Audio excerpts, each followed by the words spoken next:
ಕೆಲವೊಂದು camera ಮೂಮೆಂಟ್ಸ್ಗಳನ್ನ capture ಮಾಡಿದ್ರೆ ಇನ್ನೊಂದಷ್ಟು ಫೋಟೋಸ್ ಮೆಮೊರೀಸ್ನ ಕ್ಯಾಪ್ಚರ್ ಮಾಡುತ್ತೆ. ಆ್ಯಂಡ್ ಕೆಲವೊಂದು ಮೂಮೆಂಟ್ಸ್ಗಳಿರುತ್ತೆ ಯಾವುದನ್ನು ನೀವು ಕನಸಲ್ಲೂ ಕೂಡ ಊಹೆ ಮಾಡಿರಲ್ಲ. ಆ್ಯಂಡ್ ಆ ಥರದ್ದು ಒಂದು ಮೂಮೆಂಟ್ಸ್ನ ಕ್ಯಾಪ್ಚರ್ ಮಾಡದೇ ಇದ್ದಿದ್ರೆ ಒಳ್ಳೆಯದು ಅಂತ ನಿಮ್ಗನ್ಸುತ್ತೆ. ಬಟ್ ಈ ಒಂದು ವಿಚಾರ ನಿಮಗೆ ತಿಳಿಯೋ ಅಷ್ಟರಲ್ಲೇ ತುಂಬಾ ಲೇಟಾಗಿ ಹೋಗಿರುತ್ತೆ. ಆರವ್ ಒಬ್ಬ 18 years old college student. So ಆರವ್ಗೆ ಈ ಕ್ಯಾಮ್ರಾ ಕಲೆಕ್ಷನ್ನ ಹುಚ್ಚು ತುಂಬಾ ಇರುತ್ತೆ. ಹಲವಾರು ವೆರೈಟಿ ಡಿಫ್ರೆಂಟ್ ಟೈಪ್ಸ್ ಆಫ್ ಕ್ಯಾಮ್ರಾಸ್ನ ಕಲೆಕ್ಟ್ ಮಾಡೋದು ಆ್ಯಂಡ್ ಅದನ್ನು ಶೋ ಕೇಸಲ್ಲಿಡೋದು ಆ್ಯಂಡ್ ಈ ಒಂದು ಕ್ಯಾಮ್ರಾ ಕಲೆಕ್ಷನ್ಸ್ ಮಾಡೋದು ಅವನಿಗೆ ತುಂಬಾ ಇಂಟ್ರೆಸ್ಟ್ ಈ ಒಂದು ವಿಚಾರದಲ್ಲಿ. ಅದರಲ್ಲಂತೂ ಈ ಓಲ್ಡ್ ಆ್ಯಂಟಿಕ್ ಕ್ಯಾಮ್ರಾಸ್ ಅಂತೂ ಅವನಿಗೆ ಪಂಚಪ್ರಾಣ. ಸೊ ಅವನ ಹತ್ರ ಯಾವುದೇ ಥರದ ಕಲೆಕ್ಷನ್ ಇರಲಿಲ್ಲ ಈ ಓಲ್ಡ್ ಆ್ಯಂಟಿಕ್ ಕ್ಯಾಮ್ರಾಸ್ ಇದ್ರ ರಿಲೇಟೆಡ್ ಸಂಬಂಧಪಟ್ಟ ಹಾಗೆ. ಸೊ ಆರವ್ನ ಕಾಲೇಜ್ ಪಕ್ಕದಲ್ಲಿ ಒಂದು ಓಲ್ಡ್ ಆ್ಯಂಟಿಕ್ ಕ್ಯಾಮ್ರಾ ಶಾಪ್ ಇರುತ್ತೆ. ಸೊ ಒಂದು ದಿನ ಅವನು ಎಲ್ಲ ತನ್ನ ಕಾಲೇಜ್ ಮುಗಿಸ್ಕೊಂಡು ಸಾಯಂಕಾಲ ಆ ಒಂದು ಶಾಪ್ಗೆ ಹೋಗ್ತಾನೆ ಕ್ಯಾಮ್ರಾನ ಪರ್ಚೇಸ್ ಮಾಡೋದಕ್ಕೆ. ಸೊ ಅವನಲ್ಲಿ ಒಂದು ಕ್ಯಾಮ್ರಾನ ಓಲ್ಡ್ ಆ್ಯಂಟಿಕ್ ಕ್ಯಾಮ್ರಾನ ನೋಡಿ ತುಂಬಾ ಇಷ್ಟಪಟ್ಟು ಅದನ್ನು ಪರ್ಚೇಸ್ ಮಾಡಬೇಕು ಅಂತ ಡಿಸೈಡ್ ಮಾಡಿ ಆ ಒಂದು ಕ್ಯಾಮ್ರಾನ ತಗೊಂಡು ಶಾಪ್ ಕೌಂಟರ್ಗೆ ಹೋಗ್ತಾನೆ. ಸೊ ಅಲ್ಲಿ ಹೋಗಿ ಅದನ್ನು ಬಿಲ್ಲಿಂಗ್ ಮಾಡೋ ಟೈಮಲ್ಲಿ ಆ ಶಾಪ್ ಓನರ್ ಆ ಒಂದು ಕ್ಯಾಮ್ರಾನ ಸೆಲ್ ಮಾಡೋದಕ್ಕೆ ತುಂಬಾ ಯೋಚನೆ ಮಾಡ್ತಾರೆ.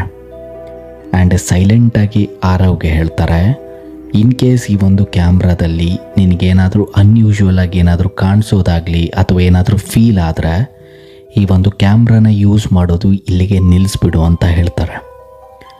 ಆ ಮಾತನ್ನು ಕೇಳಿದಂಥ ಆರವ್ ಸೈಲೆಂಟಾಗಿ ನಗಾಡಿ, ನಾನಿದು ಕ್ಯಾಮ್ರಾ ಅಷ್ಟೇ, ಇದೇನು ಬೇರೆ ನಾನೇನು ಪರ್ಚೇಸ್ ಮಾಡ್ತಾ ಇಲ್ಲ ಅಂತ ನಗಾಡಿ ಆ ಒಂದು ಶಾಪಿಂದ ಹೊರಟೋಗ್ತಾನೆ.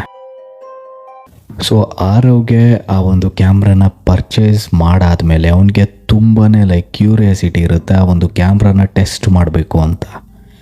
ಸೊ ನೆಕ್ಸ್ಟ್ ಡೇ ಆರವ್ ಹಾಗೆ ಅವನ ಸ್ನೇಹಿತರು ಸಾಯಂಕಾಲ ಔಟಿಂಗಿಗೆ ಅಂತ ಆಚೆ ಹೋಗ್ತಾರೆ ಆ ಒಂದು ಕ್ಯಾಮ್ರಾನ ತಗೊಂಡು. ಸೊ ಆ ಒಂದು ಕ್ಯಾಮ್ರಾದಲ್ಲಿ ಪ್ರತಿಯೊಂದು ಪಿಕ್ಚರ್ಸ್ನ ಕೂಡ ಕ್ಯಾಪ್ಚರ್ ಮಾಡ್ಕೋತಾರೆ.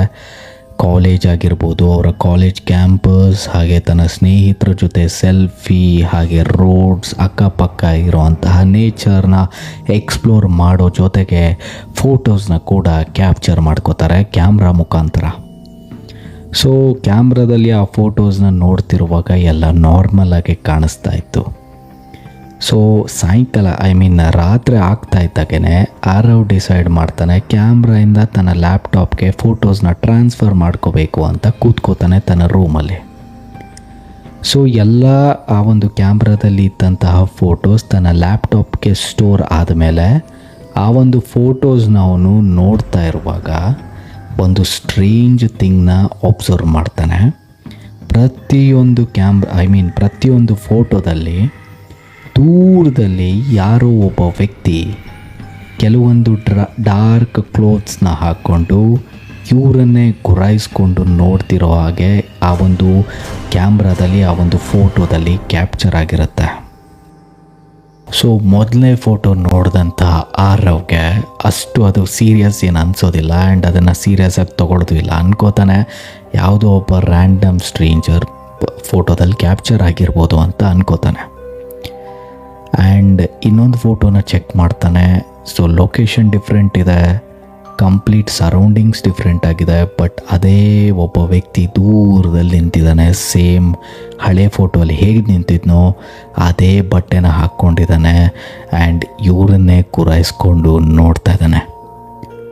ಆ್ಯಂಡ್ ಈ ಫೋಟೋಲ್ಲೂ ಕೂಡ ಒಬ್ಬ ವ್ಯಕ್ತಿ ಇದ್ದಾನೆ.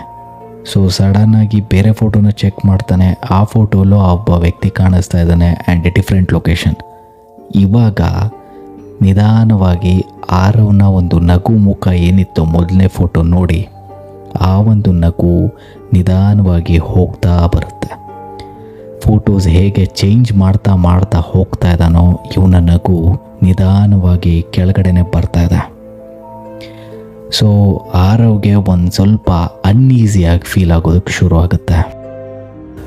ಆರೋಗ್ಯ ಈ ಒಂದು ಫೋಟೋಸ್ನ ನೋಡ್ತಾ ಅವನಿಗೆ ತುಂಬಾ ಇನ್ಸೆಕ್ಯೂರಿಟಿ ಜಾಸ್ತಿ ಆಗುತ್ತೆ. ಸೊ ಇಮಿಡಿಯೇಟಾಗಿ ತನ್ನ ಸ್ನೇಹಿತರನ್ನ ಕರೆದು ಆ ಒಂದು ಫೋಟೋಸ್ಗಳನ್ನ ಅವ್ರಿಗೆ ತೋರಿಸ್ತಾನೆ. ಪ್ರತಿಯೊಂದು ಫೋಟೋಸಲ್ಲೂ ಕೂಡ ಆ ಒಬ್ಬ ವ್ಯಕ್ತಿ ನಿಂತಿರೋದನ್ನ ತನ್ನ ಸ್ನೇಹಿತರು ಕೂಡ ನೋಡ್ತಾರೆ. ಬಟ್ ಅವರು ಅದನ್ನ ಅಷ್ಟು ಸೀರಿಯಸ್ ಆಗಿ ತೊಗೊಳ್ಳಲ್ಲ. ಯಾವುದೋ ರ್ಯಾಂಡಮ್ ಸ್ಟ್ರೇಂಜರ್ ಅಂತ ಅವರು ಕೂಡ ಇದೇ ರೀತಿ ಅನ್ಕೋತಾರೆ. ಅದರಲ್ಲಿ ಒಬ್ಬ ಸ್ನೇಹಿತ ತುಂಬಾ ಜೋಕ್ ಮಾಡ್ತಾ ಸರ್ಕಾಸ್ಟಿಕ್ಕಲ್ಲಿ ಹೇಳ್ತಾನೆ, ಯಾರೋ ನಿನ್ನನ್ನು ಫಾಲೋ ಮಾಡ್ತಾ ಇರ್ಬೋದು ಆರವ್ ಅಂತ ಹೇಳಿ ಎಲ್ಲರೂ ನಗಾಡೋದಕ್ಕೆ ಶುರು ಮಾಡ್ತಾರೆ. ಆದರೆ ಆರವ್ಗೆ ನಗು ಬರೋದಿಲ್ಲ. ಅವನಿಗೆ ಖಂಡಿತವಾಗ್ಲೂ ಗೊತ್ತಿತ್ತು ಏನೋ ಸರಿ ಇಲ್ಲ ಅಂತ ಅವನಿಗೆ ಅನಿಸ್ತಾ ಇರುತ್ತೆ. ಸೊ ನೆಕ್ಸ್ಟ್ ಡೇ ಆರವ್ ಇಮ್ಮಿಡಿಯೇಟಾಗಿ ಕ್ಯಾಮ್ರಾನ ತಗೊಂಡು ಆ ಒಂದು ಶಾಪ್ಗೆ, ಎಲ್ಲಿ ಆ ಒಂದು ಕ್ಯಾಮ್ರಾನ ಪರ್ಚೇಸ್ ಮಾಡಿದ್ನೋ ಆ ಒಂದು ಶಾಪ್ಗೆ ಹೋಗ್ತಾನೆ. ನೋಡ್ತಾನೆ ಆ ಒಂದು ಅಂಗಡಿ ಕ್ಲೋಸ್ ಆಗಿರುತ್ತೆ. ಸೊ ಪಕ್ಕದಲ್ಲಿದ್ದಂತಹ ಇನ್ನೊಂದು ಶಾಪ್ ಓನರ್ ಹತ್ರ ಹೋಗ್ಬಿಟ್ಟು ಆ ಒಂದು ಕ್ಯಾಮ್ರಾ ಅಂಗಡಿ ಬಗ್ಗೆ ವಿಚಾರಿಸಿದಾಗ ಆ ಶಾಪ್ ಓನರ್ ಹೇಳ್ತಾರೆ, ಅದು ಎಲ್ಲಿ ಇವಾಗ ಓಪನ್ ಆಗಿತ್ತೆ, ಅದು ಕ್ಲೋಸ್ ಮಾಡಿ ತುಂಬಾ ವರ್ಷನೇ ಆಗೋಯ್ತು ಅಂತ ಹೇಳ್ತಾನೆ. ಸೊ ಇದನ್ನು ಕೇಳಿದಂಥ ಆರವ್ ಅಲ್ಲೇ ಒಂದು ಸೆಕೆಂಡ್ ಕರ ಬಡ್ದಿರೋ ಥರ ನಿಂತು ಬಿಡ್ತಾನೆ. ಯಾಕಂದರೆ ನೆನ್ನೆ ಅಷ್ಟೇ ಆ ಒಂದು ಶಾಪಲ್ಲಿ ಈ ಒಂದು ಕ್ಯಾಮ್ರಾನ ಅವನು ಪರ್ಚೇಸ್ ಮಾಡಿದ್ದ. ಸೊ ಹೀಗಿರುವಾಗ ಸಡನ್ನಾಗಿ ಆ ಒಂದು ಅಂಗಡಿ ಕ್ಲೋಸ್ ಆಗೋದಕ್ಕಾದರೂ ಹೇಗೆ ಸಾಧ್ಯ? ಅದು ಹಲವಾರು ವರ್ಷಗಳ ಹಿಂದೆನೆ. ಸೊ ಆರವ್ ವಾಪಸ್ ತನ್ನ ಮನೆಗೆ ಹೋಗಿ ಈ ಒಂದು ವಿಚಾರದ ಬಗ್ಗೆ ತುಂಬಾ ಯೋಚನೆ ಮಾಡೋದಕ್ಕೆ ಪ್ರಯತ್ನ ಪಡ್ತಾನೆ. ಆ್ಯಂಡ್ ಈ ಒಂದು ವಿಚಾರನ ಮರೆಯೋದಕ್ಕಂತೂ ತುಂಬಾ ಪ್ರಯತ್ನ ಪಡ್ತಾ ಇರ್ತಾನೆ. ಬಟ್ ಅವನ ತಲೆಯಿಂದ ಈ ಒಂದು ವಿಚಾರ ಹೋಗೋದಿಲ್ಲ. ಆ್ಯಂಡ್ ಮತ್ತೆ ಆ ಒಂದು ಕ್ಯಾಮ್ರಾನ ತಗೊಂಡು ಮತ್ತೆ ಇಲ್ಲ ನಾನು ಟೆಸ್ಟ್ ಮಾಡೋಣ, ಇದೇನೋ ನನ್ನ ಭ್ರಮೆ ಇರ್ಬೋದಾ ಅಂತ ಇನ್ನೊಂದು ಸತಿ ಸಿಕ್ಕಿದ್ದನ್ನೆಲ್ಲ ಕ್ಯಾಪ್ಚರ್ ಮಾಡೋದಕ್ಕೆ ಶುರು ಮಾಡ್ತಾನೆ. ಅವನ ಮನೆಯ ಒಂದು ಬಾಗಿಲು, ಗೋಡೆ, ಆ ಮನೆಯಲ್ಲಿಟ್ಟಂತಹ ಕೆಲವೊಂದು ವಸ್ತುಗಳನ್ನ ಎಲ್ಲ ಅವನಿಗೆ ಕಣ್ಣಿಗೆ ಏನೆಲ್ಲ ಕಾಣಿಸುತ್ತೋ ಎಲ್ಲ ಫೋಟೋಸ್ನ ಕ್ಯಾಪ್ಚರ್ ಮಾಡೋದಕ್ಕೆ ಶುರು ಮಾಡ್ತಾನೆ. ಆ್ಯಂಡ್ ಫೋಟೋಸ್ನ ನೋಡ್ತಾನೆ. ಆ್ಯಂಡ್ ಫೋಟೋಲ್ಲಿ ಏನು ಅನ್ಯೂಶುವಲ್ ಏನು ಅನಿಸೋದಿಲ್ಲ. ಸೊ ಅವನಿಗೆ ತುಂಬಾ ರಿಲೀಫ್ ಆಗುತ್ತೆ. ಆ್ಯಂಡ್ ಮತ್ತೆ ಆ ಫೋಟೋಸ್ನ ತನ್ನ ಲ್ಯಾಪ್ಟಾಪ್ಗೆ ಹಾಕ್ಕೊಂಡು ನೋಡ್ತಾನೆ. ಸ್ನೇಹಿತರೆ, ಅವನ ಒಂದು ಹಾರ್ಟ್ ಬೀಟ್ ಅವನಿಗೆ ನಿಂತಂಗೆ ಆಗುತ್ತೆ. ಆ ಒಬ್ಬ ವ್ಯಕ್ತಿ ಏನಿದ್ದಾನೆ, ಹಳೆ ಫೋಟೋಸಲ್ಲೆಲ್ಲ ಮುಂಚೆ ಏನಿತ್ತು ಅವನೆಲ್ಲೋ ದೂರದಲ್ಲಿ ನಿಂತು ನೋಡ್ತಾ ಇದ್ದ, ಕರೆಕ್ಟಾ? ಇವಾಗ ಆ ಒಬ್ಬ ವ್ಯಕ್ತಿ ತುಂಬಾ ಹತ್ತಿರ ಬಂದು ನಿಂತಿದ್ದಾನೆ. ಆಲ್ಮೋಸ್ಟ್ ಅವನೇನು ಒಂದು ತನ್ನ ಬೆಡ್ರೂಮ್ನ ಬಾಗಿಲಿದ್ದೇನು ಫೋಟೋಸ್ ತೊಗೊಂಡಿದ್ನಲ್ಲ, ಆ ಒಂದು ಫೋಟೋ ಅಲ್ಲಿ ಬೆಡ್ರೂಮ್ನ ಆ ಒಂದು ಬಾಗಿಲ ಪಕ್ಕದಲ್ಲೇ ಆ ಒಬ್ಬ ವ್ಯಕ್ತಿ ನಿಂತಿದ್ದ. ಸೊ ಅದನ್ನು ನೋಡಿ ಆರವ್ಗೆ ಆ ಒಂದು ದೃಶ್ಯನ ಡೈಜೆಸ್ಟ್ ಮಾಡಿಕೊಡೋದಕ್ಕಾಗೋದಿಲ್ಲ. ಇವಾಗ ನಿಧಾನವಾಗಿ ಮುಂಚೆ ಏನಿತ್ತಲ್ಲ ಆರವ್ಗೆ ಆ ಒಂದು ಕ್ಯೂರಿಯಾಸಿಟಿ ಹೋಗಿ ಭಯ ಶುರು ಆಗುತ್ತೆ ಅವನಿಗೆ. ಸೊ ಅವನಿಗೆ ನೀಟಾಗಿ ನಿದ್ದೆ ಬರ್ತಾ ಇರಲ್ಲ. ಈ ಒಂದು ಕಾರಣದಿಂದ ಅವನಿಗೆ ನಿದ್ದೆನೇ ಮಾಡೋದಕ್ಕಾಗ್ತಾ ಇರಲಿಲ್ಲ. ಆ್ಯಂಡ್ ನಿಧಾನವಾಗಿ ಕಾಲೇಜ್ಗೂ ಹೋಗೋದನ್ನು ನಿಲ್ಲಿಸ್ಬಿಡ್ತಾನೆ. ಆ್ಯಂಡ್ ಈ ಒಂದು ವಿಚಾರ ಅವನ ತಲೆಯಲ್ಲಿ ತುಂಬಾ ಆಳವಾಗಿ ಯೋಚನೆ ಶುರುವಾಗಿರುತ್ತೆ. ಸೊ ಫೈನಲಿ ಇದಕ್ಕೆಲ್ಲ ಒಂದು ಕನ್ಕ್ಲೂಷನ್ ಸಿಗಲೇಬೇಕು ಅಂತ ಆರವ್ ಒಂದು ಡಿಸಿಷನ್ನ ತಗೊಳ್ತಾನೆ. ಸೊ ಒಂದು ರೂಮ್ ಒಳಗಡೆನ ಲಾಕ್ ಮಾಡಿಕೊಂಡು ಎಕ್ಸಾಕ್ಟ್ಲಿ ಶಾರ್ಪ್ 2 ಗಂಟೆ ರಾತ್ರಿ ಫೋಟೋ ತೊಗೊಳ್ಳೋಣ, ಏನಾಗುತ್ತೆ ನೋಡೋಣ ಅಂತ ಅವನು ಒಂದು ಡಿಸಿಷನ್ಗೆ ಬರ್ತಾನೆ. ಸೊ ಅದೇ ರೀತಿ ಮಾಡ್ತಾನೆ ಕೂಡ. ಸೊ ರಾತ್ರಿ 2 ಗಂಟೆ ಆಗ್ತಾ ಇದ್ದಾಗೇ ತನ್ನ ಬೆಡ್ರೂಮ್ನ ರೂಮ್ನ ಲಾಕ್ ಮಾಡ್ಕೋತಾನೆ. ಸೊ ಲಾಕ್ ಮಾಡಿಕೊಂಡು ಎಲ್ಲ ಅಕ್ಕಪಕ್ಕ ಇರುವಂತಹ ವಿಂಡೋಸ್ನೆಲ್ಲ ಕ್ಲೋಸ್ ಮಾಡ್ಕೋತಾನೆ. ಕಂಪ್ಲೀಟ್ ಡಾರ್ಕ್ನೆಸ್ಸಿಂದ ಆ ಒಂದು ರೂಮ್ ಕೂಡಿರುತ್ತೆ. ಸೊ ಅವನ ಒಂದು ಕೈ ಏನಿದೆ ತುಂಬಾ ಶೇಕ್ ಆಗ್ತಾ ಇದೆ. ಸೊ ತುಂಬಾ ಭಯಪಡ್ತಾನೆ. ಆ ಒಂದು ಕ್ಯಾಮ್ರಾನ ಪಿಕ್ ಮಾಡ್ತಾನೆ. ಸೊ ಕ್ಯಾಮ್ರಾದಿಂದ ಒಂದು ಸೆಲ್ಫಿನ ತಗೊಳ್ತಾನೆ. ಸೊ ಆ ಕ್ಯಾಮ್ರಾ ಫ್ಲ್ಯಾಶ್ ಆಗ್ತಾ ಇದ್ದಾಗೇ ಹೋಲ್ ರೂಮ್ ಒಂದು ಕ್ಷಣ ಲೈಟಿಂದ ತುಂಬೋಗಿತ್ತು. And within a fraction of second completely ಡಾರ್ಕ್ನೆಸ್ಗೆ ಟರ್ನ್ ಆಗುತ್ತೆ. ಸೊ ಫೋಟೋ ತಗೊಳ್ತಾ ಇದ್ದಾಗೇ ಆ ಒಂದು ಫೋಟೋನ ಚೆಕ್ ಮಾಡ್ತಾನೆ. ಫೋಟೋ ಅಲ್ಲಿ ಅವನ ಮುಖ ಮಾತ್ರ ಬಂದಿರುತ್ತೆ, ಮತ್ತೇನು ಕಾಣಿಸ್ತಾ ಇರಲ್ಲ. ಸೊ ಆ ಒಂದು ಫೋಟೋನ ನೋಡಿ ಮತ್ತೆ ಅವನಿಗೆ ರಿಲೀಫ್ ಫೀಲ್ ಆಗುತ್ತೆ. ನಿಧಾನವಾಗಿ ಆ ಒಂದು ಫೋಟೋನ ಅವನು ಝೂಮ್ ಮಾಡ್ತಿದ್ದಾಗೆ ಅವನು ಯಾವತ್ತೂ ಎಕ್ಸ್ಪೆಕ್ಟೇ ಮಾಡಿರೋದಿಲ್ಲ ಆ ಥರ ಒಂದು ದೃಶ್ಯ ಅವನಿಗೆ ಕಾಣಿಸುತ್ತೆ. ಅವನ ಒಂದು ರೂಮ್ ಬಾಗಿಲೇನಿದೆ ಆ ಬಾಗಿಲು ಪಕ್ಕನೇ ಆ ಒಬ್ಬ ವ್ಯಕ್ತಿ ನಿಂತು ಆರವನ್ನ ನೋಡಿ ವಿಚಿತ್ರವಾಗಿ ಸ್ಮೈಲ್ ಮಾಡ್ತಾ ಇದ್ದಾನೆ. ಆ ಒಂದು ಫೋಟೋನ ನೋಡಿ ಆರವ್ ಇಮ್ಮಿಡಿಯೇಟಾಗಿ ಹಿಂದೆ ತಿರುಗಿ ನೋಡ್ತಾನೆ. ಹಿಂದೆ ಯಾರೂ ಇಲ್ಲ. ಆ್ಯಂಡ್ ಭಯದಿಂದ ಆ ಒಂದು ಕ್ಯಾಮ್ರಾನ ಕೆಳಗಡೆ ಬಿಟ್ಬಿಡ್ತಾನೆ. ಆ್ಯಂಡ್ ಆ ಒಂದು ಕ್ಯಾಮ್ರಾ ತನ್ನಷ್ಟಕ್ಕೆ ತಾನೇ ಕ್ಯಾಪ್ಚರ್ ಮಾಡ್ಕೊಳ್ಳೋದಕ್ಕೆ ಶುರು ಮಾಡುತ್ತೆ. ಒಂದು ಸತಿ ಫ್ಲ್ಯಾಶ್ ಆಗುತ್ತೆ, second time, third time flash ಆಗ್ತಾನೆ ಹೋಗುತ್ತೆ. ಆ್ಯಂಡ್ ಆ ಒಂದು ಫ್ಲ್ಯಾಶ್ ಲೈಟ್ ಏನಿದೆ ಪೂರ್ತಿ ಆ ಒಂದು ರೂಮ್ನ ಲೈಟಿಂದ ತುಂಬಿತ್ತು. ಸೊ ತನ್ನಷ್ಟಕ್ಕೆ ತಾನೇ ಫ್ಲ್ಯಾಶ್ ಮಾಡ್ತಾ ಹೋಗುತ್ತೆ. ಆ್ಯಂಡ್ ಪ್ರತಿಯೊಂದು ಫೋಟೋದಲ್ಲಿ ಆ ಒಬ್ಬ ವ್ಯಕ್ತಿ ಏನಿದ್ದಾನೆ ಹಿಂದೆ ಫೋಟೋಕ್ಕಿಂತ ಮತ್ತು ನೆಕ್ಸ್ಟ್ ಫೋಟೋ ತುಂಬಾ ಹತ್ತಿರನೇ ಬರ್ತಾ ಹೋಗ್ತಾ ಇದ್ದ. ಸೊ ಇದನ್ನು ನೋಡಿ ಆರೋಗ್ಯ ತುಂಬಾ ಭಯ ಆಗಿ ಜೋರಾಗಿ ಕಿರ್ಚ್ಕೋತಾನೆ. ಅಕ್ಕಪಕ್ಕ ಇದ್ದಂತಹ ನೇಬರ್ಸ್ಗಳು ಆ ಒಂದು ಕಿರ್ಚೋ ಧ್ವನಿನ ಕೇಳಿ ಪೊಲೀಸರಿಗೆ ಇನ್ಫಾರ್ಮ್ ಮಾಡ್ತಾರೆ, ಕಂಪ್ಲೇಂಟ್ ಮಾಡ್ತಾರೆ. ಆ್ಯಂಡ್ ಇಮ್ಮಿಡಿಯೇಟಾಗಿ ಆ ರಾತ್ರಿ ಪೊಲೀಸರು ಆರವ್ನ ಅಪಾರ್ಟ್ಮೆಂಟ್ಗೆ ಬರ್ತಾರೆ.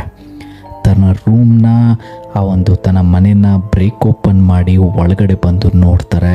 ಆರವ್ ಎಲ್ಲೂ ಇರೋದಿಲ್ಲ. ಕೆಳಗಡೆ ಆ ಒಂದು ಕ್ಯಾಮ್ರಾ ಬಿದ್ದಿರುತ್ತೆ. ಆ್ಯಂಡ್ ಕ್ಯಾಮ್ರಾ ಪವರ್ಡ್ ಆನಲ್ಲೇ ಇರುತ್ತೆ. ಆ್ಯಂಡ್ ಕೆಲವೊಂದು ಫೋಟೋಸ್ ಅದರಲ್ಲಿ ಶೋ ಆಗ್ತಾ ಇರುತ್ತೆ. ಆ್ಯಂಡ್ ಆ ಒಂದು ಫೋಟೋಸ್ನ ಪೊಲೀಸರು ನೋಡಿದಾಗ ಆ ಒಬ್ಬ ವ್ಯಕ್ತಿ ಆ ಒಂದು ಫೋಟೋಸಲ್ಲಿ ಏನೂ ಇರಲಿಲ್ಲ ಎಕ್ಸೆಪ್ಟ್ ಆ ಒಬ್ಬ ಪರ್ಸನ್ನ ಬಿಟ್ಟರೆ. ಡೈರೆಕ್ಟ್ಲಿ ಆ ಒಂದು ಕ್ಯಾಮ್ರಾನ ನೋಡಿ ಆ ಒಬ್ಬ ವ್ಯಕ್ತಿ ತುಂಬಾ ಒಂದು ಮುಖದಲ್ಲಿ ದೊಡ್ಡ ಸ್ಮೈಲ್ನ ಹಾಕ್ಕೊಂಡು ನಿಂತಿದ್ದಾನೆ exactly in front of the camera. ಪೊಲೀಸರಿಗೆ ಇವತ್ತಿಗೂ ಕೂಡ ಒಬ್ಬ ವ್ಯಕ್ತಿ ಯಾರು ಅಂತ ಐಡೆಂಟಿಫೈ ಮಾಡೋದಕ್ಕೆ ಆಗಲಿಲ್ಲ. ಸೊ ಅದಕ್ಕೆ ನಾನು ಈ ವಿಡಿಯೋ ಸ್ಟಾರ್ಟಿಂಗ್ಗೆ ಹೇಳಿಬಿಟ್ಟೆ, ಕೆಲವೊಂದು ಫೋಟೋಸ್ ಮೂಮೆಂಟ್ಸ್ನ ಕ್ಯಾಪ್ಚರ್ ಮಾಡಿದ್ರೆ ಇನ್ನೊಂದು ಫೋಟೋಸ್ ಮೆಮೊರೀಸ್ನ ಕ್ಯಾಪ್ಚರ್ ಮಾಡುತ್ತೆ. ಬಟ್ ಕೆಲವೊಂದು ಫೋಟೋಸ್ ಮೂಮೆಂಟ್ಸ್ನ ಕ್ಯಾಪ್ಚರ್ ಯಾವ ಥರ ಮಾಡಿರುತ್ತೆ ಅಂದರೆ ನಿಮಗೆ ತಿಳಿಯೋ ಅಷ್ಟರಲ್ಲೇ ತುಂಬಾ ಲೇಟ್ ಆಗಿರುತ್ತೆ. ಸೊ ಸ್ನೇಹಿತರೆ, ಇದಾಗಿತ್ತು ಇವತ್ತಿನ ಈ ಒಂದು ವಿಡಿಯೋ. ಹೋಪ್ಫುಲಿ ಈ ಒಂದು ವಿಡಿಯೋನ ನೀವು ಎಂಜಾಯ್ ಮಾಡಿದ್ರಿ ಅಂತ ಅಂದ್ಕೊಳ್ತೀನಿ. ಆ್ಯಂಡ್ ಒಂದು ವೇಳೆ ಕಥೆ ಇಷ್ಟ ಆಗಿದ್ದರೆ ದಯವಿಟ್ಟು ನಿಮ್ಮ ಸ್ನೇಹಿತರಿಗೂ ಕೂಡ ಹೇಳಿ. ಹಾಗೆ ಲೈಕ್ ಮಾಡೋದನ್ನ ಮರಿಬೇಡಿ. ಆ್ಯಂಡ್ ಸಬ್ಸ್ಕ್ರೈಬ್ ಮಾಡೋದನ್ನು ಮರಿಬೇಡಿ. ಆ್ಯಂಡ್ ಪಕ್ಕದಲ್ಲಿರೋ ಬೆಲ್ ಐಕಾನ್ ಏನಿದೆ ಅದನ್ನು ಆಲ್ಗೆ ಸೆಟ್ ಮಾಡ್ಕೊಳ್ಳಿ. ಸೊ ದ್ಯಾಟ್ ನಮ್ಮ ಚಾನಲ್ನ ಪ್ರತಿಯೊಂದು ನೋಟಿಫಿಕೇಷನ್ ಅಪ್ಡೇಟ್ ನಿಮಗೆ ಬರ್ತಾ ಇರುತ್ತೆ ಅಂತ ಹೇಳ್ತಾ ಮುಂದಿನ ವಿಡಿಯೋದಲ್ಲಿ ಮತ್ತೊಮ್ಮೆ ಭೇಟಿಯಾಗೋಣ. Unless and until, take care and thank you for watching.